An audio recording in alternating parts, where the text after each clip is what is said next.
Hello and welcome to SKV shots. ముల్లన్పూర్లో పంజాబ్తో Mumbai Indians ఆడబోతున్నారు. రెండు టీంలు కూడా కాస్త స్ట్రగ్లింగ్గానే కనిపిస్తున్నాయి పాయింట్స్ టేబుల్ పరంగా చూసుకుంటే కనుక. బట్ ఎవరి బలాలు ఎలా ఉండబోతున్నాయి ఈ ఫేజ్లో మెల్లమెల్లగా ఈ యొక్క ప్లే ఆఫ్స్ పైన ఇంపాక్ట్ చూపించే ఒక చిన్న దశ అనేది స్టార్ట్ అయిపోయింది. ఎస్పెషల్లీ కొంచెం బాటమ్ హాఫ్ ఆఫ్ ద టేబుల్లో వాళ్ళు ఆడుతూ ఉంటే కనుక.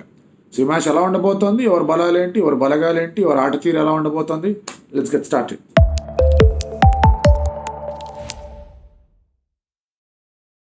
పంజాబ్ కింగ్స్ లాస్ట్ మ్యాచ్ మీరు అబ్జర్వ్ చేసుకుంటే కనుక రకరకాల విన్యాసాలు చేశారు and they felt they had it. But లాస్ట్లో తేడాలు జరిగిపోయినాయి అండ్ వాళ్ళకి గెలుపు అనేది రాలేదు. ఆర్ఆర్ గెలిచేసింది, దట్స్ డిఫరెంట్ స్టోరీ. కాకపోతే టాక్టికల్గా ఇరువైపుల నుంచి ప్రాబ్లమ్స్ వచ్చాయని మనం ఆ వీడియోలో మాట్లాడుకున్నాం. పంజాబ్ దగ్గర నుంచి అలాంటి టాక్టికల్ ఎర్రర్స్ లేకుండా చూసుకోవాల్సిన బాధ్యత వాళ్ళ సారథి పైన ఉంది. ఇప్పుడు సారథి ఎవరు అనే క్వశ్చన్ మార్క్ వస్తాం. ధవన్ రెడీగా ఉన్నాడా, ఫిట్గా ఉన్నాడా, లేదంటే మళ్ళీ శామ్ కరణ్ ఆడతాడు. ధవన్ ఫిట్గా ఉన్నాడు అంటే కనుక ధవన్ అతని ఫామ్ అతని స్టార్ట్ ఎంత ఇంపార్టెంట్, అలాగే టీమ్ ఆర్డర్ బ్యాటింగ్ ఆర్డర్ కూడా అంతే ఇంపార్టెంట్. బేర్స్టో ఫామ్లో లేకపోవడం చాలా గట్టి ఇబ్బంది వాళ్ళకి. ఆ తర్వాత మీరు మిడిల్ ఆర్డర్లో చూసుకుంటే కనుక లివింగ్స్టన్ ఎక్కడో పంపించారు. లివింగ్స్టన్ బాగా ఆడాల్సిన బాధ్యత ఉంది. ముందు ఆడాల్సిన ఒక నిర్ణయం అనేది పంజాబ్ కింగ్స్ తీసుకోవాలి. Shashank and Ashutosh smash bros, వాళ్ళకి సరైన రీతిలో బ్యాటింగ్ అవకాశాలు అనేవి రావాలి. అశుతోష్ని వాళ్ళు ఇన్ఫ్యాక్ట్ ఇంపాక్ట్గా పెట్టుకున్నారు. సో అలాంటి పనులు చేయకూడదు ఫస్ట్ బ్యాటింగ్ చేస్తూ ఉన్నప్పుడు. జితేష్ దగ్గర నుంచి కొంచెం ఫైర్ రావాలి వాళ్ళకి. So they have their own problems వాళ్ళ బ్యాటింగ్లో. సో వాళ్ళ బ్యాటింగ్ ఆర్డర్ ఎలా ఉండబోతుంది అనే ప్రశ్న వాళ్ళకి సరైన రీతిలో సమాధానాలు ఇచ్చేలాగా లేదు. ఎందుకు అంటే ధవన్, బేర్స్టో, ప్రభసిమ్రన్, ఆ తర్వాత లివింగ్స్టన్, ఆ తర్వాత శామ్ కరణ్, జితేష్, శశాంక్, అశుతోష్ ఇలా అనుకుంటూ ఉన్నారు వాళ్ళు. బట్ ఇక్కడ మీరు అబ్జర్వ్ చేయండి ఏమవుతుందో. దానివల్ల ఫామ్లో లేని బ్యాటర్స్ ముగ్గురు, ప్రభసిమ్రన్ దగ్గర నుంచి కూడా పెద్దగా రన్స్ ఏవి రాల. సో ఫామ్లో లేని బ్యాటర్స్ ముగ్గురు టాప్ ఆఫ్ ది ఆర్డర్లో ఉన్నారు. ఆ తర్వాత లివింగ్స్టన్ ఇంజరీ నుంచి వచ్చాడు, అతను నెంబర్ 4లో ఆడతాడో లేదో డౌట్. శామ్ కరణ్ నెంబర్ 4లో ఆడేట్టు కనిపిస్తూ ఉన్నాడు. సో మీరు టాప్ 6 టాప్ 7లో మీరు టాప్ 4 5 ఫామ్లో లేరు, వాళ్ళు ఏం ఆడుతున్నారు అనే డౌట్లు వచ్చాయంటే చేసేది ఏమీ లేదు అక్కడ. సో అందుకే it is very much important that ఒకవేళ ధవన్ అండ్ బేర్స్టో ఆడుతున్నారంటే the need to go for a good start. లేదు అంటే కనుక వాళ్ళ దగ్గర వేరే బ్యాటర్స్ ఉన్నారు, వాళ్ళ ఫారెన్ బ్యాటర్స్ ఉన్నారు, వాళ్ళ దగ్గర రుసో రూపంలో ఆప్షన్ ఉంది, వాళ్ళ దగ్గర రజా రూపంలో ఆప్షన్ ఉంది. దే షుడ్ ట్రై దట్ ఏమో అనిపిస్తుంది. వాళ్ళు అది కూడా ఈజ్ ఇట్ టూ లేట్, లేదంటే ఇంకొకసారి ట్రై చేయాలా అనే డౌట్లు వాళ్ళ దగ్గర ఉన్నాయి. బౌలింగ్ పరంగా దే ఆర్ సార్టెడ్ అనే ఫీలింగ్లో ఉన్నా. లాస్ట్ టైం అశుతోష్ వచ్చాడు కాబట్టి ఒక బౌలర్ తక్కువ అయిపోయాడు వాళ్ళకి. బట్ అదర్వైజ్ రబాడా బాగా వేస్తున్నాడు, మీకు శామ్ కరణ్ బాగా వేస్తున్నాడు, హర్షదీప్ సింగ్ బాగా వేస్తున్నాడు వాళ్ళకి బౌలింగ్, హర్ప్రీత్ బ్రార్ బాగానే బౌలింగ్ వేస్తున్నాడు వాళ్ళకి. సో లివింగ్స్టన్ దగ్గర నుంచి స్పిన్ వేయించారు, అది వర్కౌట్ అయిపోయింది. లాస్ట్ టైం ఆ పిచ్ అనేది కొంచెం స్లోగా కాస్త స్పిన్కి అనుకూలంగా ఉంది. సో అది కూడా వర్కౌట్ అయిపోయింది. హర్షల్ పటేల్ నుంచి వాళ్ళకి సమస్యలు కనిపిస్తూ ఉన్నాయి. హర్షల్ పటేల్ మళ్ళీ రన్లు ఇచ్చేస్తాడు, హర్షల్ పటేల్ దగ్గర నుంచి మళ్ళీ మ్యాచ్ కోల్పోతాం అనుకుంటూ ఉన్నారు. బట్ అలాగే ఇతను బయట పెట్టలేము, ఎందుకంటే ఒక ఇండియన్ బౌలర్గా ఉన్నాడు, కాస్త కూస్త బ్యాట్ కూడా పట్టగలడు. మంచి ఇంపార్టెంట్ ఓవర్ చేసి వికెట్లు తీసిన సందర్భాల్లోనే ఎక్కడో అక్కడ ఒక ఓవర్లో బాగా రన్లు ఇచ్చేస్తున్నాడు. ఈ గోల్ అంటే వాళ్ళకి అర్థం కావట్లేదు. So they have to get Rahul Chahar and Harpreet Brar and Livingstone and తీసుకొచ్చి బాబు మీరు స్పిన్ వేయకపోతే కనుక ఇంకంతే సంగతులు అని చెప్పాలి. లేదంటే ఏమాత్రం విధంగానూ పంజాబ్ కింగ్స్కి ఒక సరైన రీతిలో విక్టరీస్ అనేవి రావట్లేదు. వాళ్ళు అనుకోవచ్చు రాజస్థాన్ రాయల్స్తో క్లోజ్ మ్యాచ్ కోల్పోయాం, ఎస్ఆర్హెచ్తో ఎవరు క్యాచింగ్ అప్, లాస్ట్లో ఎంతో కొట్టారు కానీ that was not the case. వాళ్ళు క్యాచ్ అప్పే ఆడారు. రాజస్థాన్ రాయల్స్ అటు ఇటు చేశారు, టాక్టికల్ ఎర్రర్ వాళ్ళు ముంచింది అనుకున్నాం. అక్కడ కూడా వాళ్ళు కొంచెం ఇబ్బందికరమైన సిచ్యువేషన్లోనే ఉన్నారు. వాళ్ళకి బౌలింగ్ ఆప్షన్స్ అనేవి సరిపోలేదు. రబాడా ముందే వేసేసాడు, ఎందుకంటే వికెట్లు తీయాలి కాబట్టి. బ్యాక్ ఎండ్లో ఎవరు బౌలింగ్ వేస్తారో అర్థం కాలే. శామ్ కరణ్ కూడా ముందే వేసాడు, వికెట్లు తీసేశాడు. సో ఎన్ని విధాలుగా చూసుకున్నా పంజాబ్ కింగ్స్ స్ట్రగుల్. సో వాళ్ళు ఒక సరైన ప్లాన్తో రావాలి. వాళ్ళు ఇప్పుడు పరిస్థితి ఎలా ఉందంటే ఏం ట్రై చేసినా వర్కౌట్ కావట్లేదా అనే ఆలోచనలోకి వెళ్తున్నారు పంజాబ్ కింగ్స్. అలా కాకుండా ఏం చేసినా వర్కౌట్ కావట్లేదు అనే ఆలోచన కాకుండా ఇది చేద్దాం, ఏదైతే అదైంది ఇది చేద్దాం అనే ఒక నమ్మకం, ఒక ధైర్యం వాళ్ళ దగ్గర ఉండట్లేదేమో అనిపిస్తాం. ముంబై ఇండియన్స్ విషయానికి వద్దాం. రకరకాల స్టేట్మెంట్లు అక్కడ వస్తూనే ఉన్నాయి. వాళ్ళ ఆట తీరు గురించి, వాళ్ళ క్యాప్టెన్సీ గురించి, హార్దిక్ గురించి మనం విస్తృతంగా మాట్లాడుకున్నాం. పొలార్డ్ వచ్చి ఒకడి వల్ల మ్యాచ్ గెలవదు, ఒకడి వల్ల మ్యాచ్ ఓడిపోదు, ఇట్ ఇస్ టీమ్ ఎఫర్ట్, అది ఇది అని చెప్పేసి మాట్లాడే ప్రయత్నం చేశాడు.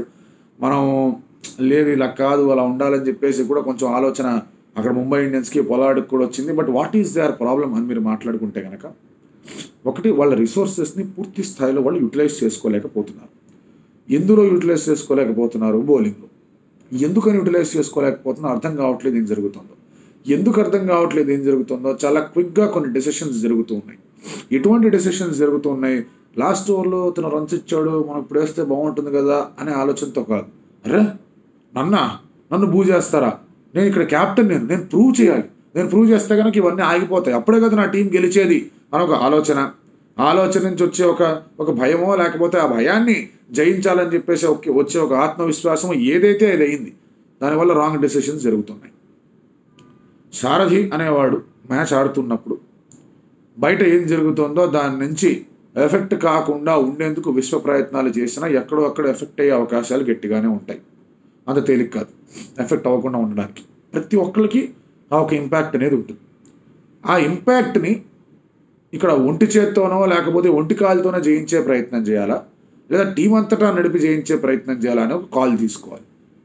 ఇక్కడ ఏమైపోయింది ముంబై ఇండియన్స్కి అంటే, నేను స్టార్టింగ్లో కూడా చెప్పాను, ఐపీఎల్ స్టార్ట్ కాకముందు కూడా ముంబై ఇండియన్స్ ప్రివ్యూ చేస్తున్నప్పుడు ముంబై ఇండియన్స్ కనుక స్లో స్టార్ట్ చేశారంటే వాళ్ళకి ఇబ్బంది అవుతుంది, హార్దిక్ పాండ్యా రకరకాల ఒత్తిడికి లోనవుతాడని అదే జరుగుతుంది. కొంతమంది మాట్లాడేసారు హార్దిక్ పాండ్యా ఇండియాకి ఏం సరిపోతాడు, ముంబై ఏం బౌలర్ పెద్ద మర్చిపోవచ్చు అని. బ్యాటింగు బౌలింగు ఇంత సమర్థవంతంగా రెండూ చేసే ఒక ప్లేయర్ లేడు ఇండియాకి. ఇంటర్నేషనల్ ఆడిన ప్లేయర్లు డొమెస్టిక్లో 3 ప్లేయర్ల పేర్లు వినిపిస్తోంది, బట్ వాళ్ళు ఇంకా వర్క్ ఇన్ ప్రోగ్రెస్, బట్ ప్రస్తుతానికి ఎవరు లేరు.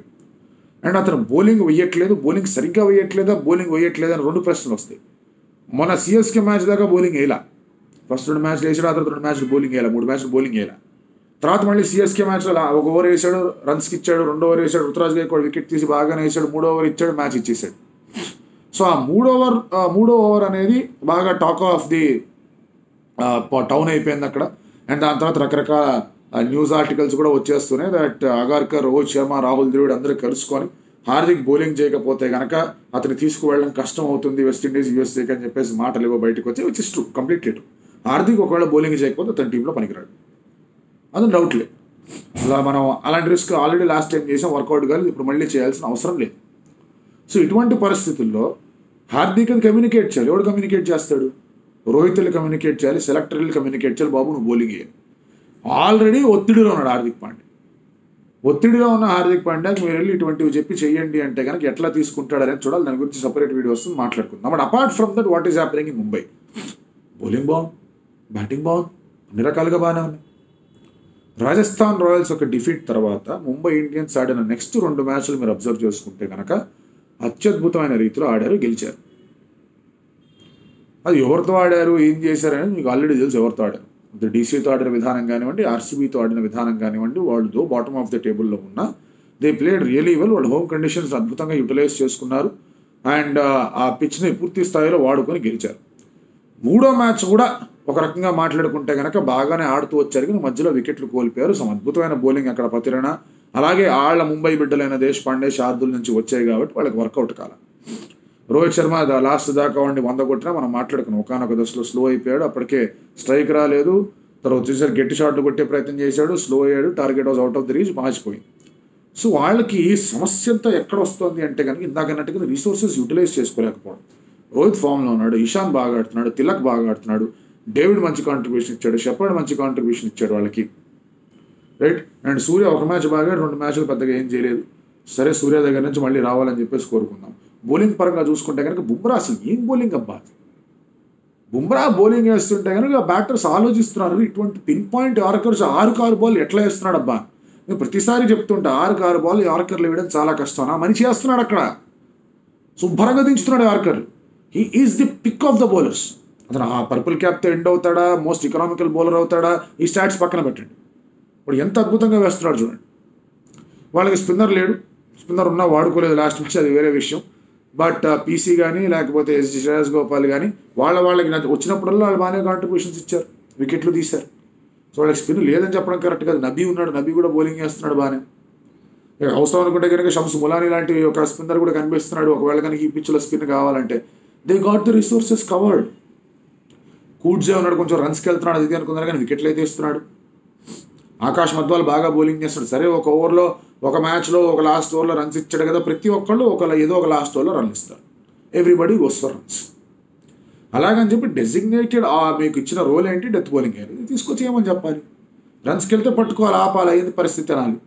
అండ్ ఒకవేళ ముంబై ఫస్ట్ బౌలింగ్ చేస్తే Bumrah should bowl the last over. అది యాజ్ సింపుల్ యాజ్ దట్. వికెట్లు తీయడానికి బుమ్రాని ఎట్లాగో తీసుకొని రావట్లా. అక్కడ ఒక ఓవర్ ఇక్కడ ఒక ఓవర్ లాస్ట్లో 2 ఓవర్లు ఉన్నప్పుడు లాస్ట్ ఓవర్ వేయించండి ఆ మనిషి చేత. మిగతా వాళ్ళు వేయాలి బౌలింగ్ సరిగ్గా. Hardik should bowl well. ఇలా బౌలింగ్ వేస్తే వర్కౌట్ కాదు. ఒకవేళ if you wants really prove అని టఫ్ ఓవర్ వేయాలనుకుంటే ముందు 2 ఓవర్లు వేసి వికెట్ తీయమని చెప్పండి. లాస్ట్ ఓవర్ కాదు వేయాల్సి. లాస్ట్ ఓవర్కి డెసిగ్నేటెడ్ పీపుల్ ఉన్నారు. 16-17 ఓవర్ వేయనండి, అది టఫ్ ఓవరే. సో అలాంటి ఆలోచనలు హార్దిక్ పాండ్యా చేసుకోవాల్సిన అవసరం ఉంది. కొంతమంది తుషారాన్ని తీసుకొద్దాం అంటున్నారు జెరాల్డ్ కుడ్జే ప్లేస్లో. మరి అది that's work in progress. Malinga చూస్తున్నాడు అతన్ని. మలింగా చూసి ఒకవేళ బాగానే ఉంది అనుకుంటే కనుక కుడ్జే ప్లేస్లో వచ్చే అవకాశాలు ఉన్నాయి. బట్ అదర్వైజ్ వాళ్ళది సెట్ టీమ్ బాస్. ఆ టీం ఓడిపోతుంది అంటే కానీ స్వయంకృత అపరాధాలు అవన్నీ ఏం చేస్తాం. లేదంటే అద్భుతమైన బౌలింగ్ అవతల ఎండ్ నుంచి రావాలి. రాజస్థాన్ వాళ్ళు అద్భుతమైన బౌలింగ్ చేశారు స్టార్టింగ్లో. అక్కడ ఇటు సైడ్ పతిరాన్ అద్భుతమైన బౌలింగ్ చేశాడు, అందుకే వర్కౌట్ కాలేదు. బట్ అదర్వైజ్ వాళ్ళు పూర్తి స్థాయిలో వాళ్ళు యూటిలైజ్ చేసుకోలేకపోతున్నారు. కీ బ్యాటిల్స్ మనం మాట్లాడుకుంటే కనుక రబాడా వర్సెస్ రోహిత్ శర్మ అద్భుతమైన బ్యాటిల్, అది చాలా interesting battle. And Bumrah versus Livingstone probably last దాకా ఉంటాడేమో, అది కూడా ఒక మంచి బ్యాటిల్ లాగా కనిపిస్తోంది. అండ్ అలాగే ఒకవేళ హర్ప్రీత్ బ్రార్ ఆడుతున్నాడు అంటే కనుక Brar or Rahul Chahar versus Suryakumar Yadav, left arm spin leg spin Suryakumar Yadav దగ్గర అగేన్స్ట్గా మంచి బ్యాటిల్ లాగా అక్కడ కూడా కనిపిస్తూ వస్తోంది. అండ్ హర్షల్ పటేల్ ఒకవేళ ఉంటే Harshal Patel versus Romario Shepherd or Tim David death overs battle కాబట్టి అది కూడా ఉంటుంది అక్కడ. సో ఇంట్రెస్టింగ్ బ్యాటిల్స్గా కనిపిస్తూ ఉన్నాయి. ఇద్దరికిద్దరు ఒకళ్ళేమో పూర్తి స్థాయి కన్ఫ్యూజన్లో ఉన్నారు, ఇంకోళ్ళేమో వాళ్ళ పొటెన్షియల్కి తగ్గట్టుగా ఆడలేదు. Which is the better team? Mumbai is a better team. ఎవరు ఫేవరెట్స్గా బరిలోకి దిగుతున్నారు? ముంబై ఫేవరెట్స్గా బరిలోకి దిగబోతోంది. అండ్ పంజాబ్ కింగ్స్ దగ్గర రిసోర్సెస్ ఉన్నాయి ముంబైని ఛాలెంజ్ చేయడానికి లేవు. హోమ్ గ్రౌండ్ అవ్వచ్చు, వాళ్ళకి కొత్త కూడా ఉండొచ్చు, కానీ స్టిల్ వాళ్ళకు కూడా అది కొత్త గ్రౌండ్. ఎంత హోమ్ కండిషన్స్ మాట్లాడుకున్నా, ఫ్యాన్స్ అని మాట్లాడుకున్నా, ఇట్ ఈస్ డిఫికల్ట్. పంజాబ్ కింగ్స్కి వాళ్ళకున్న రిసోర్సెస్తో I think Mumbai should win this. Mumbai గెలవాలి ఈ మ్యాచ్ని. మరి గెలవాలంటే ఇందాక అన్నట్టుగానే పూర్తి స్థాయిలో వాళ్ళు ఆడగలగాలి. గెలుపుల ఓటములు పక్కన పెట్టేస్తే కనుక ఇండియన్ యాంగిల్ అనేది మళ్ళీ వాడాల్సిన అవసరం ఉంది. మధ్వాల్ ఎలా బౌలింగ్ చేస్తుంది, ఇప్పుడు లాస్ట్ 2 మ్యాచ్లో కాస్త నమ్మకం తగ్గింది. హార్దిక్ ఎలా చేస్తున్నాడు చాలా ఇంపార్టెంట్. హార్దిక్ ఏం చేయబోతున్నాడు, ఎట్లా చేయబోతున్నాడు, సూర్య ఎట్లా ఆడబోతున్నాడు, మీరేమనుకుంటున్నారు?